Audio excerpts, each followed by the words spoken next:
The Empty Child and the Doctor Dances. 10 out of 10. Jack Harkness, later to become a stalwart character in his own right through the Torchwood spin-off series, is a time-travelling con-man who lures the Doctor and Rose to World War II London in pursuit of an empty spacecraft he hopes to sell them when it falls to Earth. What Jack doesn't realise is that the spacecraft bait he has crashed actually houses an invisible contagion which is released into the atmosphere. A contagion which can rewrite human DNA and turn everyone into a clone of the first unfortunate boy that it infects. The Doctor walks around London inquiring about the craft's whereabouts and discovers Nancy, a kind girl who has taken in the homeless children of the street and is helping them to find food and shelter. But there is one child she warns the Doctor to be wary of, the Empty Child. The tragic boy turns out to be her poor brother, the first to become infected.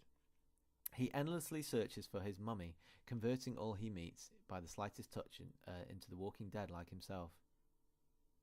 In a twist at the end of the double-parter, which is superbly written, we discover the suspected contagion is actually completely the opposite.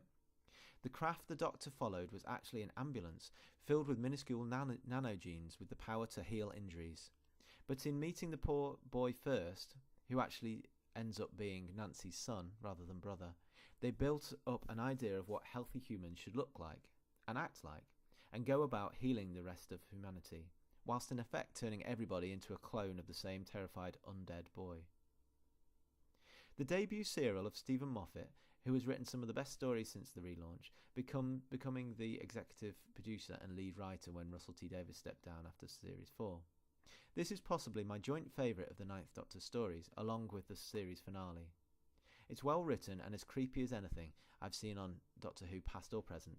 This is New Who at its best.